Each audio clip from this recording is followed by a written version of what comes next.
Today's episode is brought to you by Audible.com. Get a free audiobook download and 30-day free trial at audibletrial.com/1pvs2p. Over 180,000 titles to choose from for your iPhone, Android, Kindle, or MP3 player. Again, that's audibletrial.com/1pvs2p. Thanks to Audible for supporting our podcast, and thanks to you for supporting us. Disney Infinity's time runs out, the new Battlefield 1 revisits World War I, and let's celebrate Super Mario RPG Legend of the Seven Stars, now 20 years old. All that plus more today, May 11th, 2016. You're listening to the 1P versus 2P podcast.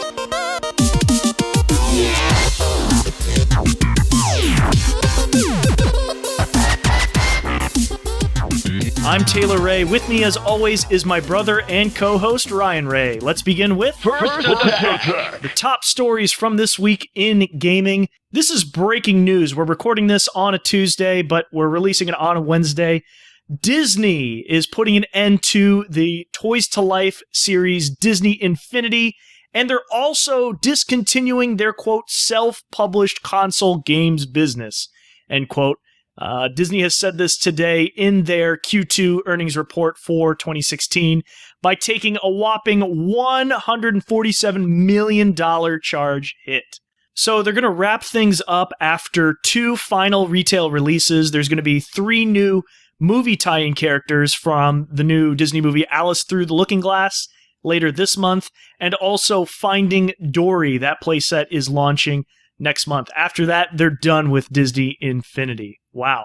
This is really shocking news. Ryan, what does this mean for the Toys to Life genre in general?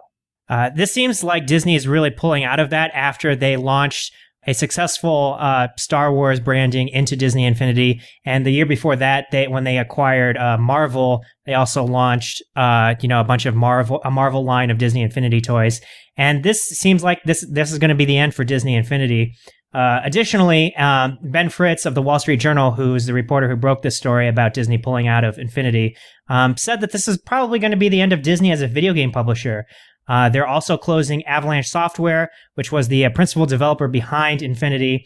That developer is based out of Utah, and close to 300 developers are going to be losing their jobs as a result of this move by Disney. It seems like moving forward, Disney is going to be moving its video game strategy to not just direct publishing, to move on to just licensing their games. So, for example, you might see, like they did in the past, like let's say a DuckTales branded game made by Capcom that Disney won't be directly involved with. They'll just be licensing out the characters to another company if they decide to do video games in the future. Yeah, and it seems like, based on this earnings report, that it just seems like mobile is doing absolute gangbusters for them with all these Marvel releases, like you said, Star Wars, all these tie-ins. It's just making a ton of money for them. And it just seems to me like putting out all this hardware, making these plastic toys is just a huge investment. And it's shocking to me that they're just exiting the business out of a games publisher. Disney Infinity has only been around for 3 years, and every year they've announced like a new Disney Infinity game, which was like 2.0, and then it was 3.0, and now it's absolutely done. And it's interesting because if you look at the other competitors, if you look at things like Skylanders, they're still doing extremely well. They're very popular. It seems like Activision is still going to continue supporting that line. But LEGO Dimensions, though, anecdotally, I don't know about you, but I've been walking into Targets and other stores, and I'm seeing a lot of LEGO Dimensions sets discounted heavily. So I wonder if LEGO Dimensions is going to be the next to stop the whole Toys to Life craze. And then it would just be Skylanders. I can't think of another set that's this huge on consoles out there, right? You know, anecdotally, I've been to a few GameStops in recent days, and I've seen a lot. I'm not talking about like a few Disney Infinity figures. I'm seeing a lot of used figures, which is crazy. It's something that I kind of had a sinking feeling about. I traded my Disney Infinity set maybe about 2 months ago when I started seeing that they were discounting and seeing some of the crazy sales on the figures. But it seems to me like the only successful Toys to Life thing these days is Amiibos. And I think that's because of the popularity of Nintendo characters and their close tie-ins with video games. When we're talking about Skylanders, when we're talking about Lego Dimensions, we're talking about Disney Infinity, we're talking about kids' properties that are kind of based in other mediums first, and then video games is kind of an afterthought. We think of Disney movies and TV shows before we jump into Disney characters in video games. And I think Disney has, this is kind of a cold, calculated business move to try and do that. I know personally, I've heard a lot of stories from parents and pediatricians who I work with in my full-time job. I know a few pediatricians who use them even as rehab. The Disney Infinity feature where you could kind of use the play set and kind of put together, a world of your own in the Disney was really relatable, I think, to kids. And I think a lot of parents are going to be upset that they've invested so much money into these figurine systems. Now, all of a sudden, Disney's going to pull the plug on it. It's interesting, though, like you said, there's this really strong brand loyalty to amiibos for Nintendo characters. But then you look at all these Marvel characters, they're in the Disney Infinity playset. You look at the Star Wars, and those are infinitely more popular to folks outside of gaming, which I find very, very interesting, that Disney is sort of cutting their losses here and just ending it completely. I have a hard time believing that those licenses are not worth as much as the Nintendo amiibos. And also the amiibos I kind of like to think of them as more of a subcategory of this. They're not really toys to life. There are dedicated games with Skylanders, Lego Dimensions, and Disney Infinity, whereas amiibos just unlock content in a lot of Nintendo games. And maybe that's why they still remain so popular. And Nintendo doesn't seem like they're ending support for those anytime soon. So it's a bit of a difference. I wouldn't say amiibo is the full toys to life thing, but very shocking news coming out of Disney that they're completely ending support. And it's not also to overshadow the whole publishing side too, that like we talked about before. Very, very, very, very interesting news. All right, let's move on to the 2016 World Video Game Hall of Fame inductees. We've talked about this on the show before from last year's inductees. Let's talk about the Strong National Museum of Play, which is based out of Rochester, New York. They announced 6 more this year. Those winners are Grand Theft Auto 3, The Legend of Zelda, that would be the original NES version, the first one in the series, The Oregon Trail, The Sims, Sonic the Hedgehog, that would be 1 on Sega Genesis, and Space Invaders. And last year's inaugural group was Pong, Pac-Man, Super Mario Bros., Tetris, Doom, and World of Warcraft. The other finalists that were included, but not on this list of the new inductees, included Elite, Final Fantasy, John Madden Football, Minecraft, Nerdburging, Pokemon Red and Green. Those were the original Japanese releases back on Game Boy. Here in the US, it was Red and Blue.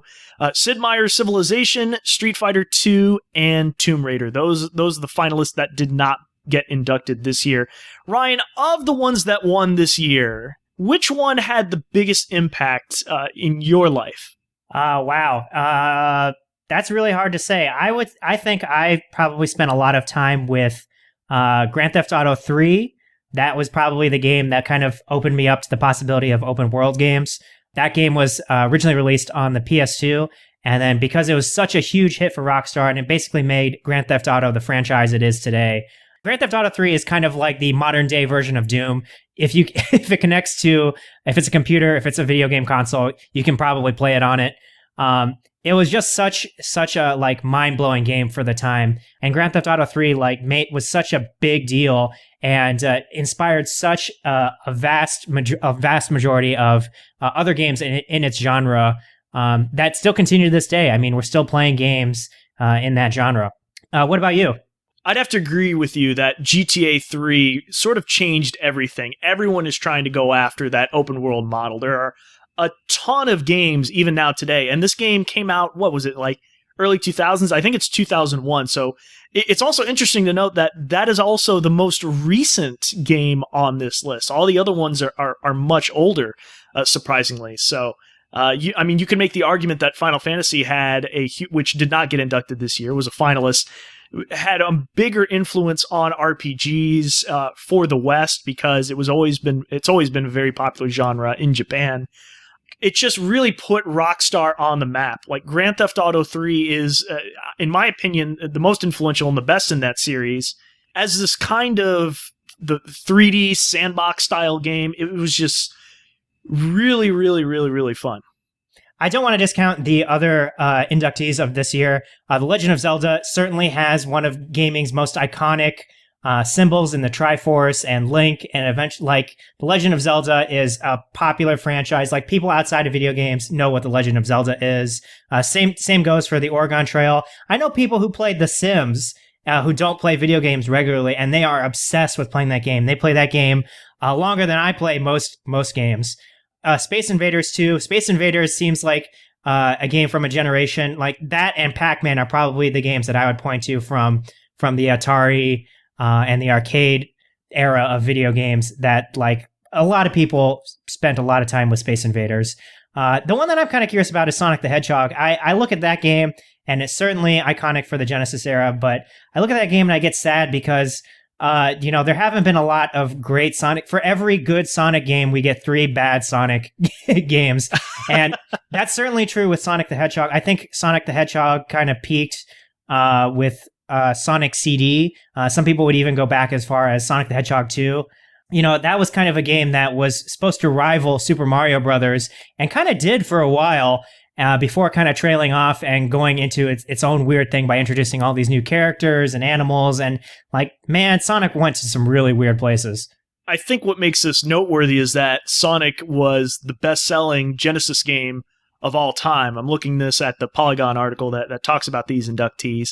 So that's a really huge accomplishment. And for a character to rival that sort of squeaky clean image of Mario and Nintendo and counter programming, and I think that's a big deal. Certainly they have to recognize one game in the Sonic franchise, and why not have it be the very first one out there. I would by the way, I would argue with you that Sonic and Knuckles, so that would be Sonic the Hedgehog 3 on Genesis, sort of reached its peak. I mean, even on the Dreamcast, and you saw like Sonic Adventure 1 and 2, and the Dreamcast, it just wasn't as popular, didn't have a huge audience, it wasn't as groundbreaking in this fast-paced Sonic style. Other games in the Sonic franchise that have tried to emulate the success of the first one, and there just hasn't been something like that. But my personal favorite would have to be Sonic and Knuckles, number 3 in the series. I certainly agree with all the choices that they've put into this video game Hall of Fame. Certainly iconic games representing a large swath of video game time periods and eras. Let's hope more games get into it. Some of the finalists that you read off there, also very iconic. Hopefully it'll make it in next year. Yeah, we'll have to revisit it next year for sure, definitely. Okay, let's now segue into our new video game releases for this week. I love new releases. Uncharted 4: A Thief's End for PS4. If you have not been paying attention, this game has been getting absolute rave reviews across the board from most major gaming outlets, including a lot of 10 out of 10s, like perfect scores. Very, very interesting. Ryan, I have not played an Uncharted game up to this point, but I went ahead and ordered it, so I'm expecting it later this week, but I'm completely out of the loop on this one story-wise. With all this hype and all the positive reviews, I'm very excited to check it out, but I know you've been playing every single one of the franchise up to this point, right? Absolutely, yeah. The Uncharted games, if you're not familiar, are kind of like Indiana Jones, Tomb Raider style type games, action adventure, third-person shooters. On the spectrum of Harrison Ford style action heroes, Nathan Drake is somewhere between Han Solo and Indiana Jones, with a lot of like snarky comebacks and just these big over-the-top moments. Uncharted 2 has this really iconic thing where the game starts off with Nathan Drake hanging out of a train car that's falling off a mountain, and it kind of tells the story in flashback up until that point. Game has a lot of like really explosive moments. It's kind of like the big blockbuster summer game every year that an Uncharted game comes out. The Uncharted series were big sellers on the PS3, and this seems to be the last in the franchise.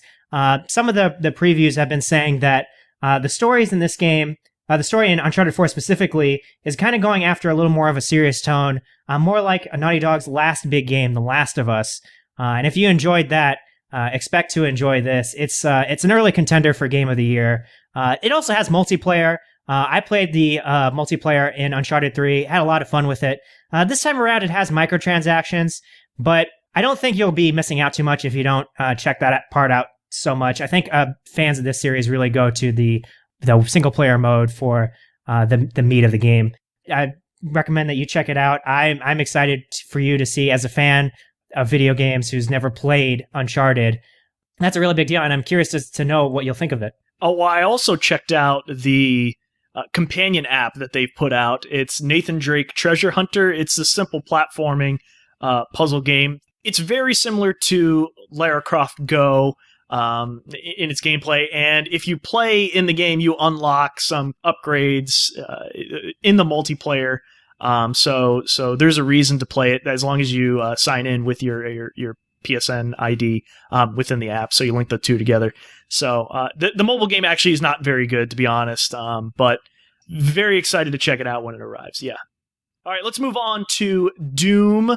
This one is coming out this Friday on PS4, Xbox One, and PC. This is the latest one by id, developed by them and published by Bethesda Softworks. There was a multiplayer beta out there very recently, and it's kind of gotten a lot of mixed reviews. When it comes to first-person shooters, it's a very crowded space. It's very hard to stand out in that mode. Ryan, did you check it out? I did, and it seemed to play a lot more like Halo than you would expect a Doom multiplayer game to be. I think a lot of people who are coming and revisiting Doom, which is technically the fourth title in the mainline Doom franchise, but this is kind of a revisiting of the first Doom. I think a lot of people expected the multiplayer to be, kind of like a lot of modern shooters, like Call of Duty, Battlefield, to have loadouts.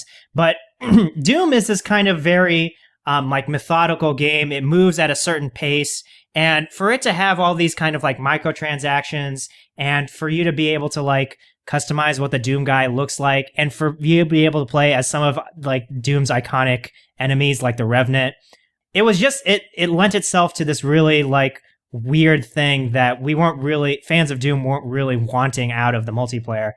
Thankfully, they did say that there is going to be a single player campaign for old fans of Doom who are coming back to the franchise. It's hard to say what we're going to expect out of this game, because since Bethesda did not send any advanced copies to any gaming outlets, and maybe that's because they're waiting for the multiplayer servers to go live. Maybe they're hoping that will leave reviewers with a favorable impression. But usually when developers and publishers do not send their games in advance, that doesn't bode well. That doesn't instill a lot of confidence in their product. Bethesda has had a track record of doing this in the past. Fallout 4 was kind of this prime example of that, most recent example of that. Fallout 4 was a fine game, but it did have some bugs when it launched, and hopefully Doom doesn't have the same fate. Yeah, usually that's a terrible sign. Like, they're not confident at all if they're not giving out advanced copies. So hopefully that's not the case, and it just seems to be Bethesda policy. We'll see. But as with all other id games, they seem to run beautifully. I don't know if that was your experience during the multiplayer beta. It just seems to always have like a very nice frame rate, and we'll see if the console versions will hold up to the stellar PC stuff that Bethesda has worked on before, and id, of course. All right, enough about new game releases. Let's move on to the new game announcements. Here comes a new challenger! Our first one, we talked about Star Wars, and we'll talk about it again. So the guys who are working on Titanfall 2, that would be Respawn. They're working with EA on a new Star Wars game. This is going to be a third-person action-adventure game, just like the one that's currently in development at Visceral, who are they're the studio behind the Dead Space series. The director of God of War 3 joined Respawn back in 2014, so they're working on this new Star Wars IP, and he's heading this project. I don't think we know a lot more details beyond this, right? Right. So to be clear, this is not the next version of Star Wars Battlefront that's coming out next year. This is a completely new Star Wars game. I think a lot of people were disappointed that Star Wars 1818 game, if you remember that from a couple of E3s, that looked super promising from some of the screenshots, and EA kind of scrapped that original project. This seems to be like the new direction for this next game. EA has done some really good Star Wars games in the past. There have been a lot of great third-person action-adventure games, The Force Unleashed. if you remember, like Rebel Assault back in the day, that was kind of another take on this style of Star Wars game. And I expect this new Star Wars title, which doesn't have a name quite yet, it's very exciting because Titanfall already has kind of this like futuristic bend to it. And this is very exciting news. Well, just as a correction here, it's Star Wars 1313 that got canceled, not 1818. Sorry, I was mixing it up with probably the name of a droid in the Star Wars extended universe. Yeah, exactly. All right, let's move on to enough about Star Wars. That's a lot for one episode. Let's talk about Battlefield 1. That's right, it's not the first one in the series. That's what they're naming the next one because it's going back to World War I. And the quote from them is that it isn't just trench warfare. So it's coming to PC, Xbox One, and PS4 on October 21st. They have a definitive date already. DICE is, again, working on Battlefield. It's being described out there as a period piece, but it's a stark contrast from where like the Call of Duty series is heading with that new Infinite Warfare, which, Ryan, you talked about in the last episode, where they're going to space. So with this announcement, DICE is promising like a lot of new features, like a new hand-to-hand melee system. So you get to use weapons like trench knives, shovels, spiked clubs. And then there's this whole, just like in the Battlefield series, you're going to be able to pilot other vehicles. So you can control battleships and planes and old school tanks. We don't see a lot of World War I shooters out there. So it is kind of cool that they're taking this in a brand new direction for a multiplayer shooter like this. Here's the reason why you don't see a lot of World War I style shooters. If you remember from your history textbooks, World War I is a really ugly war. It has a lot of like trench warfare, a lot of slow, painful deaths, a lot of like spiked helmets and like mustard gas. It was a really ugly, nasty war. If you really want a good portrayal of that, I'd recommend the video game Valiant Hearts that Ubisoft put out a few years ago. That was kind of a nice take on that. But this is DICE and EA going to the World War I well as opposed to the World War II well that I think a lot of people are kind of hoping for. And it's just a really interesting move. Call of Duty is going towards more future direction. Battlefield is going towards this more past direction. The trailer for this game showed a horse going up against a tank. I don't know what that'll look like, but if it's anything like piloting vehicles in Battlefield, it'll be a confusing mess, and the horse will probably crash and die in the trench with you. But I'm just really puzzled by this move. The last Battlefield game, Battlefield Hardline, which is that kind of like Law and Order, like TV cop show aesthetic take on the Battlefield games, did not do very well. And, I think this is kind of an interesting direction for the next Battlefield game to go, but I don't know how this will play. Usually Battlefield servers do not do that well at launch. And with the kind of like slow, methodical pacing that you would expect out of like a World War I style game, I don't know if that's going to like correlate well with like the fast-paced multiplayer shooters that a lot of people expect.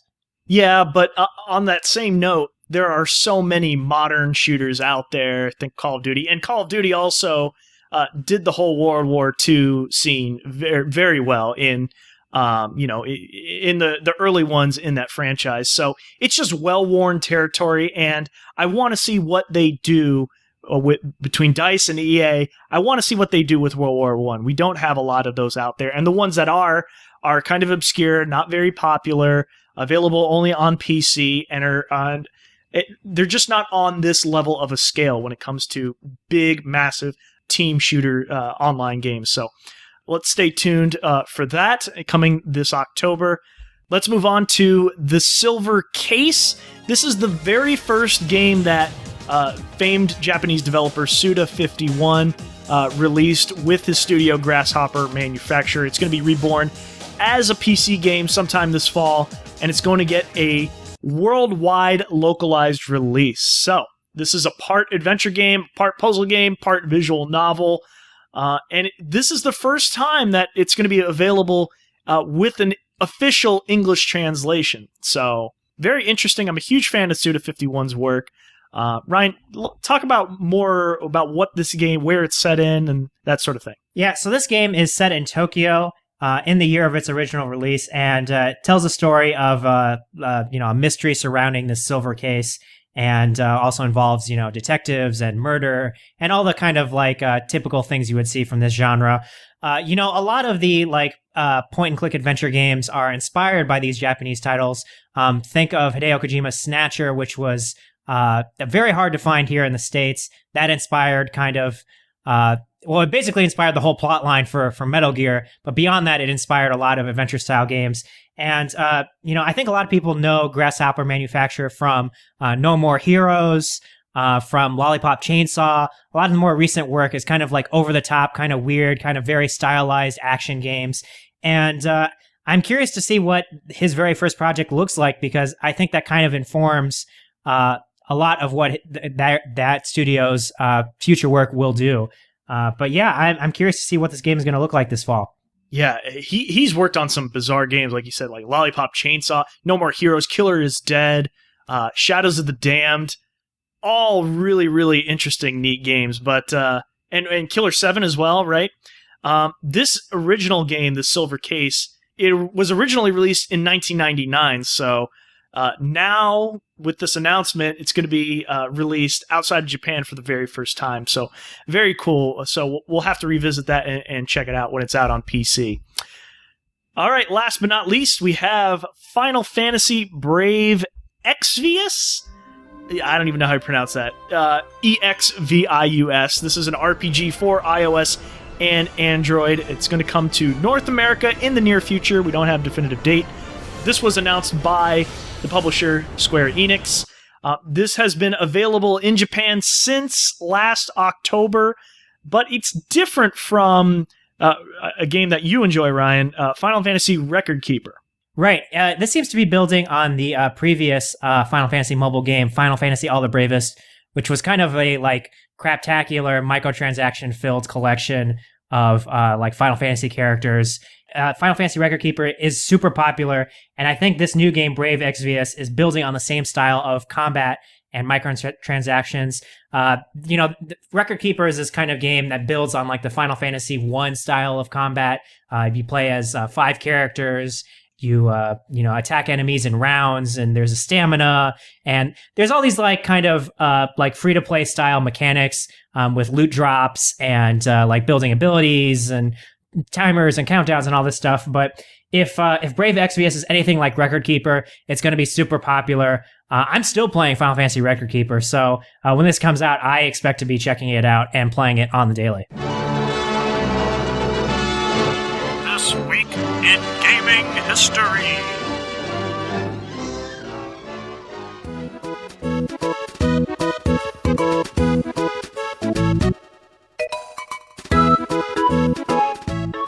This week in gaming history, Super Mario RPG Legend of the Seven Stars for the Super Nintendo came out on May 13th, 1996, making it 20 years old. Man, time flies by. It's one of my all-time favorite Mario games out there. This is the first RPG in the Mario series. There's just a lot of similarities to other Square RPGs out there like Final Fantasy, but back then, when this game was released, they were known as Squaresoft back in the day. It's such a quirky, unique thing in the Mario storyline, right? It has this very traditional, classic turn-based system within battles, but I think where this game really shined was in its art style and its very clever writing in its humor. It just was really, and also on top of that, I have to give a shout out to the soundtrack as well. I think the thing that kind of differentiates it from RPGs of the era was that it had kind of these special attacks and regular attacks that were kind of rhythm and timing based. So for example, if you were Mario and you were attacking a Koopa Troopa with a hammer, you could hold down the A button to release a more powerful attack. Same thing with his jumps. Some of his like the Ultra Jump, for example, you could keep on jumping on enemies if you kept pressing Y as you hit the enemies. And there were a lot of kind of attacks in that vein, a lot of memorable boss battles, a lot of very memorable scenes from that game, a lot of memorable NPCs. I'm thinking of Booster. Just a lot of like very neat stuff that we didn't see from the Mario franchise. Just like a weird game. Now, from a long line of really weird Mario spin-off games. And I think this one is a true classic. It kind of inspired, Mario games down the line, specifically Paper Mario and the Mario and Luigi franchise. We haven't really had a true spiritual successor to Super Mario RPG, which was such like a crazy iconic game. Like, was very long for the time. It was like 30 hours long, and that was like almost unheard of for a Mario game. It's very eclectic. Like you said, with the characters, there were just so many crazy NPCs and even bosses. Like there's this one battle where you have to fight the wedding cake, the Bunt Cake, right? If you remember, where you're marrying she was known as Princess Toadstool in that game, but we now know as Peach. And this was also the first time you can recruit and play as Bowser. And just the game's writing, it just gave so much life and character to a lot of the Mario characters that we know and love today. There was even a cameo with Luigi. Luigi was not an available or playable party member. But there are also characters that we have not seen in other Mario games today. Like Geno, for example. Only recently has his costume been available in Smash as an unlockable costume for me. But Mallow, who was like this very weird cloud character, I don't know, but he was raised by tadpoles and frogs. Very bizarre, but like the characters are very memorable in it. Some of the NPCs, like Boshi, there was a mini game where you had to get on top of Yoshi as Mario and race him in this rhythm-based sort of game. Frog Fuchsius, you would meet him in a pond, and there was sort of this musical mini-game side of thing. And just like other JRPGs, we have that same trope where the character that you're playing as is the silent protagonist. So quirky and very memorable. And I believe now it's available on Virtual Console. It has been for quite a while. So if you have not played a game like this and you've been playing Paper Mario or the Mario and Luigi series, this one is the one to check out. Absolutely. And this should be a call to action for Nintendo to please finally give us, after 20 years, a true sequel to Super Mario RPG. What an iconic game. Man, this is one of those games that is worth revisiting year after year. Really, really a great title from the Super Nintendo era. Okay, let's finish the show. Ryan, you ready? My body is ready.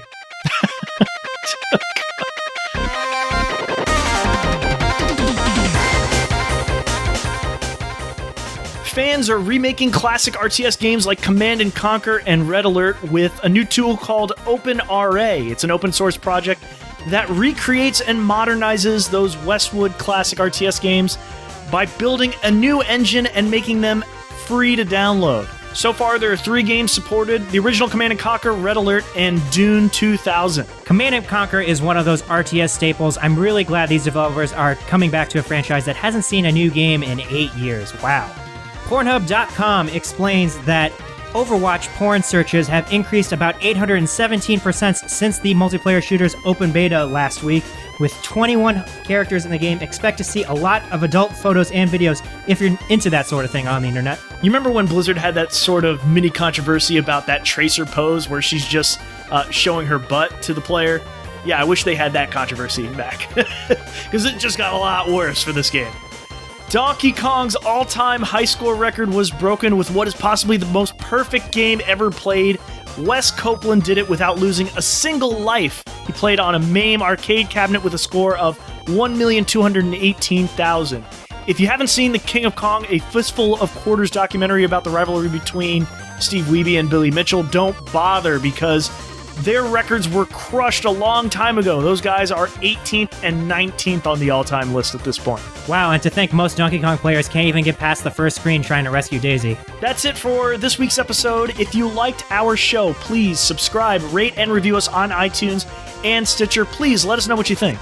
You can also listen to us on Google Play Music, TuneIn, Clamor, or wherever fine podcasts are sold, or on our site, 1pvs2p.com. All of our sources for this episode have been posted at the link in the show notes. Like us on Facebook and follow us on Twitter at 1PVS2P_podcast. You can also check us out on YouTube and Twitch, twitch.tv/1PVS2P_podcast for gameplay videos, let's plays, and more.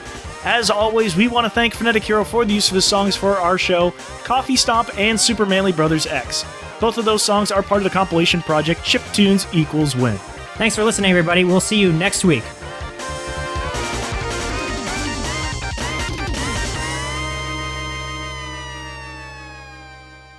My body is ready.